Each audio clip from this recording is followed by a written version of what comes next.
Miarabantsika eto anatin'ny fandarana malagasy ny antsika fotoana iray iresahana momba ny tontolon'ny indostria malagasy, iresahana ihany koa ampahafantarana ireo vokatry ny indostria malagasy izay mitondra ny mari-pamantarana ny label malagasy ny antsika.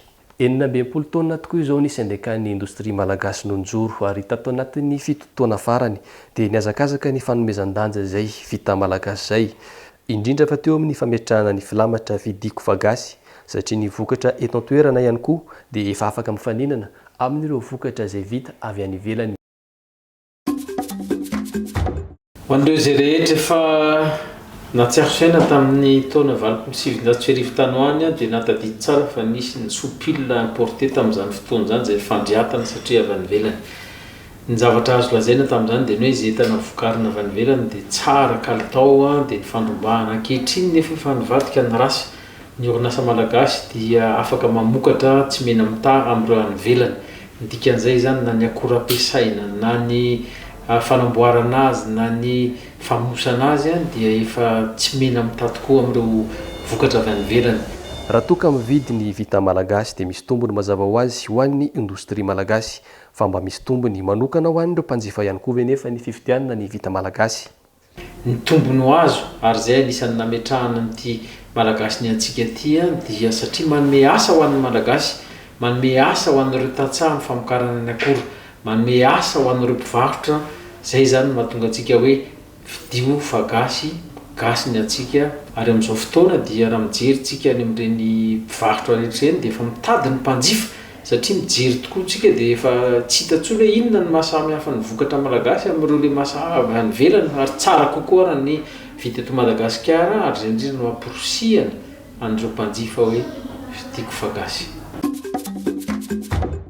Hoentsika mahita izay hoe mahatoraka ny any ivelany ny vokatra vita malagasy ary dia ndeha isika anaraka vokatra anankiray, vokatra vita malagasy manana ny label malagasy ny antsika izay.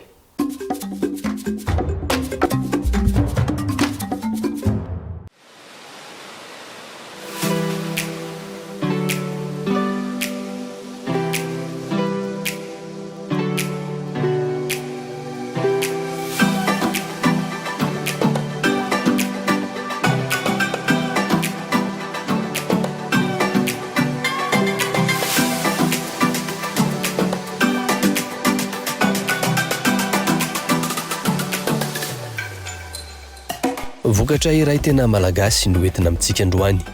Zava-pisotro manana ny mari-pamantarana malagasy ny antsika, hita isan'andro eny an-tsena. Ahoana kosa ny fanamboarana azy sy ny atongavany eny amintsika tsirairay avy eny. Iazo ny lalana amin'ny Atsimo isika handray ny lalam-pirenena fahafito hitsidika an'Ambatolampy.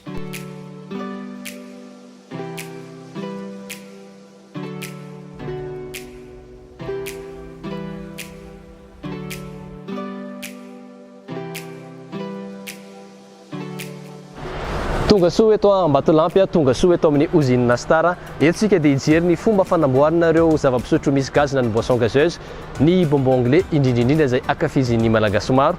Fa mangatsika be ity ivelany eto fa mandroso avy hatrany ary.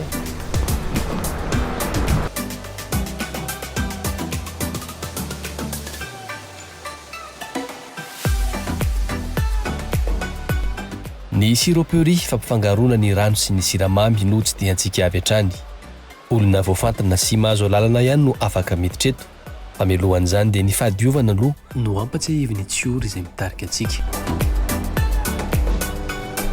Alohan'ny tena hidirana ato amin'ny salina nefa dia mila manasa tanana. Eto amin'ity fanasana tanana ity ny olona miditra rehetra ato mba ho fitandrovana ny fahadiovana amin'ny sy ny kalitao ny sirop izay vokarintsika.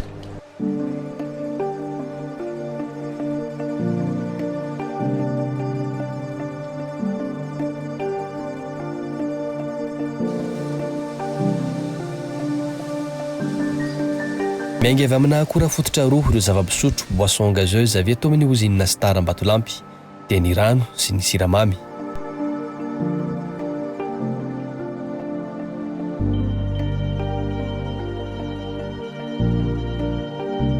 Alain'ireo siramamy dia eto amin'ny siroperie no manafangaro izany amin'ny rano azahoana ny rano-tsiramamy izay iangany ny famokarana rehetra.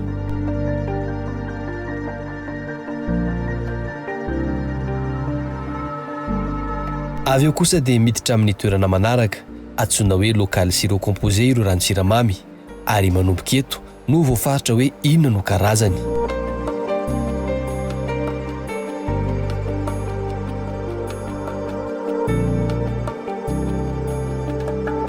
Ilay rano-tsiramamy azontsika avatsy amin'ny local sirop simple teo zany no tapohantsika nireo hanitra isan-karazany izay vokarin'ny orinasa Star ho lasa sirop composé. Dia ato izy efa klasena hoe ty bonbon anglais, tia caprice orange, tia yuzu, tia hors de cola.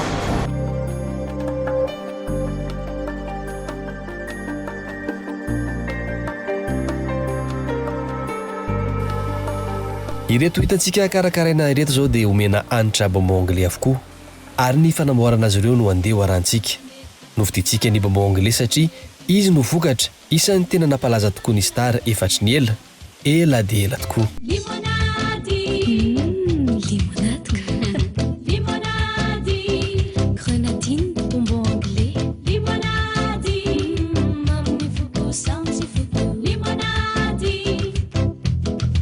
Mety efa nanambady sy niteraka avokoa zao izay nahita iny dokam-barotra iny tamin'ny andron'ny fahazazany. Fa na nitalen'ny ozina ihany koa aza dia manamafy fa ny bonbon anglais no mitana ny laharana voalohany isan'ny be mpankafy indrindra amin'ireo boisson gazeuse vokarina veto. Tsapisalasalana ny mpanjifa malagasy ny vokatranay dia ny bonbon anglais izay efa ela no na vokatra vokarin'ny Star, betsaka mpankafy azy ary na eto toerana na any ivelany na iza misy ianao eto ambonin'ny tany dia tsy maintsy mahatsiaro foana rehefa tsy eto Madagasikara zany hoe bonbon anglais zany.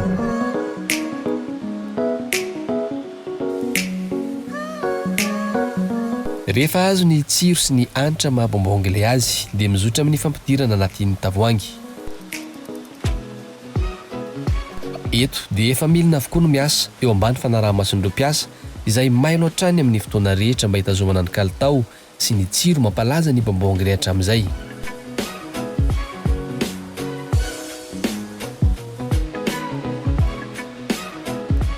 Eto amin'ny famokarana ireo bonbon anglais 50 centilitatra anaty tavoahangy plastika sika izao. Miditra ny milina itsofana azy aloha ireo préforme anome ny tavoahangy plastika amin'ny endriny ahafantarany rehetra azy.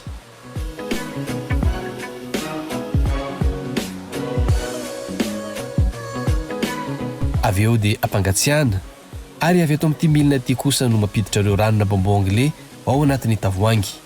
Bonbon anglais miisa 5 sy 2 alina tavoahangy isan'ora no midina eto.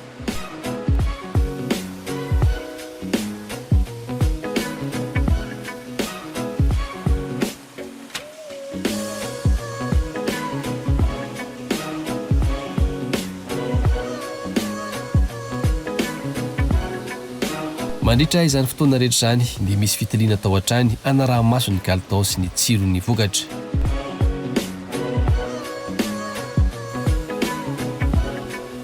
Isan'ireo tsy mipetraka irivo sy ny ekipa tarihany manara-maso izany ary sarotiny dia sarotiny izy ireo amin'ny fanarahana ny fenitra.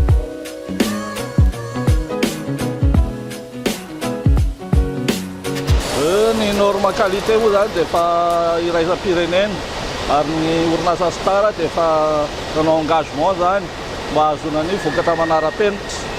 Ka ny hitantsika zao dia ny famokarana ny bonbon anglais 50 centilitra ary alohan'ny amokarana ny fanombohan'ny famokarana dia misy ny fanadiovana faobe ny ligne de production ary koa misy ny contrôle ataon'ny laboratoire zany ao anatin'izay alohan'ny fanombohany. Rehefa manomboka kosa ny production dia isaky ny atsasakadiny isaky ny adiny iray dia misy koa ny contrôle ataon'ny laboratoire mba ahafahantsika manaja le norme araky qualité zany. Rehefa azo ireo santionan'ireo dia miakatra aty ambony aty amin'ny laboratoire anaovana ny fitiliana.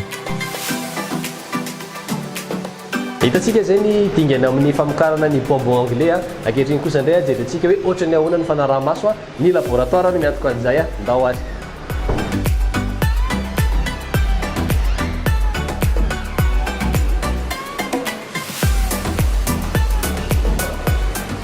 Sotto me la può, ma lo sai. Satria zava-dehibe ny fahadiovana ka nasa tanana aloha antsika alohan'ny idirana amin'ny laboratoire.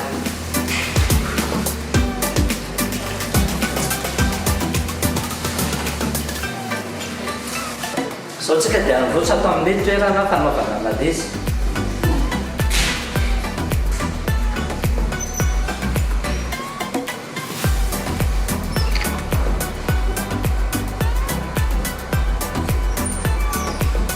Ity zany fitaovana fanaovana fitaliana ny tany siramamy anatin'ny bonbon anglais.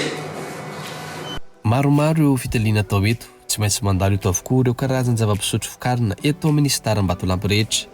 Eto izao dia ny fijerena ny tany siramamy anatin'ny bonbon anglais jerentsika. Atsofoka ao zany le vokatra. Hita eo zany hoe raha latsaka ny tany siramamy na mihoatra ny tany siramamy efa misy fenitra manko ny atreto ny andrasana. Tsy miandriela fa minitra vitsy fotsiny dia efa hita ny valin'izay. Zao ny vokatra ny fitiliana. Io dia manamarina fa azo antoka sy manaraka ny kalitaon'ny vokatra.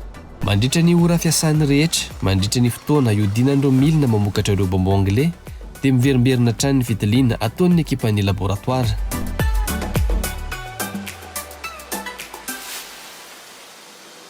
Fa nanaoana kosa ireo bonbon anglais avy nampidirina tanaty tavoahangy. Koa satria efa vokatra vonona sy voara-maso izy ireo ankehitriny dia apetaka amin'izay ireo etikety hamantarana azy. Eto amin'ny paketage no mamarina ny famokarana. Avy eto dia tomina ao amin'ny magazay hitehirizana azy ireo vokatra, mandra-piandry ny hitaterana azy hivoaka eto. Na andavanandro, na alahady, na andro na alina dia mihodina foana ireo milina eto mba anatrarina ny famokarana ilain'ny tsena. Miisa 500 ny mpiara-miasa eto amin'ny orinasa izay miasa 8 heures, shift de 8 heures zany. Fanomezana fahafaham-pon'ny mpanjifa amin'izay filana na resaka fety na resaka événement rehetrarehetra dia miasa 24 heures sur 24 ny usine ary 7 jours sur 7.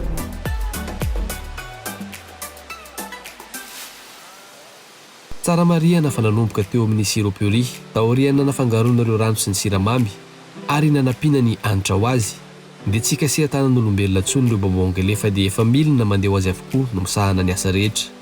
Tafiditra anatin'ny fanaraha-penitra izany, anatin'ny fanomezana fahafaham-pony rehetra amin'ny famokarana ary indrindra anatin'ny fiarovana ireo mpanjifa. Tena moderne, manaraka ny toetrandro ary mahafeno fenitra rehetrarehetra amin'ny teknôlôjia raisam-pirenena ny milina ampiasaina eto. Tsy mitsahatra, manavao ny milina izay ary manao fotodrafitrasa vaovao mana-lehibe. Izany rehetrarehetra izany dia amin'ny tanjona hanomezana fahafaham-po ny mpanjifa. Anisan'ny mampiavaka ny usine eto Ambatolampy koa ny fananana ny certificat FSCC 22000 sécurité des denrées alimentaires, izany hoe manome toky ny mpanjifa fa tsy mitera-doza ho an'ny fahasalamany ny fisotroana ny vokatra vokarin'ny Star, ny ISO 9001 resaka système de management qualité, ISO 45001 resaka sécurité sy santé an'ny collaborateur miara-miasa ary ny ISO 14001 resaka fanajana ny tontolo iainana. Fa inona tokoa ary zany no mahazava-dehibe ireo karazana fanamarinana azo rehetra ireo. Io certification io zany dia manaraka ny ataontsika hoe fipetrana fitsipika raisam-pirenena izay voarakitra ao anatin'ny atao hoe fenitra ISO 17065. Anisan'ny fipetra takina amin'izany zao ohatra ny ara-pahasalamana. Anisan'ny fipetra takina amin'izany koa zany ny ataontsika hoe ireo fitaovana sy ny fahaizan'ireo olona zay misetrana mikirakirana zay vokatra zay mandra-patonga an'le vokatra zany azo amidy eo am'pihinana.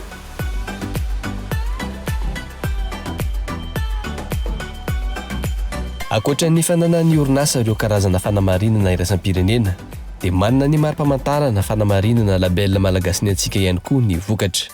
Ny label malagasy ny antsika zany dia manana ny maizy azy satria miralenta amindreo label zay efa mipetraka manerana zao tontolo zao.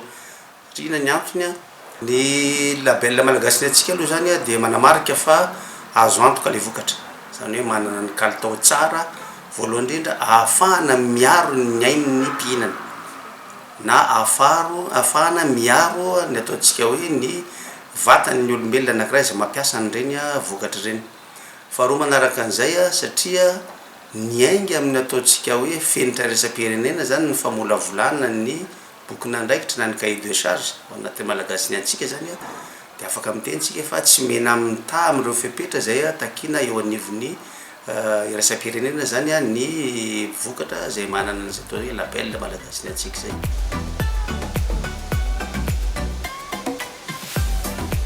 Isan'ny rehare eto ny fananana izay mari-pamantarana malagasy ny antsika izay, manandratra ny fahaiza-manao ny malagasy ny vita malagasy, miainga avy amin'ny akora ampiasaina izay malagasy ihany koa. Ny mpamatsy ny akora ampiasaina eto Ambatolampy dia maro ny orinasa malagasy, ny mpiara-miasa izay manana ny fahaiza-manao manodina ny orinasa sy ny collaborateur rehetrarehetra dia malagasy, ary izay rehetrarehetra izay ahafahana manome fahafa-po ny mpanjifa izay malagasy.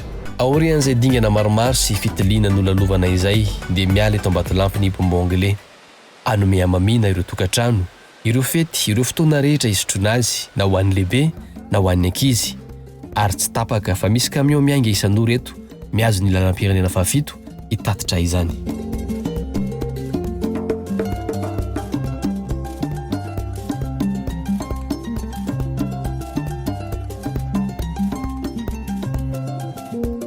Hitantsika zany zay ny fomba fanamboaranareo boisson gazeuse indrindra fa ny bonbon anglais zay akafizin'ny malagasy maro. Hitantsika teo fa manaraka ny fenitra tokoa ary tena tsy mena amita amin'ny vita avy any ivelany. Hitantsika indrindra fa zava-pisotro tena vita malagasy tokoa izy ity satria dia malagasy ny antsika, isika no mamokatra, isika no mamatsy dia mandra-piona indray.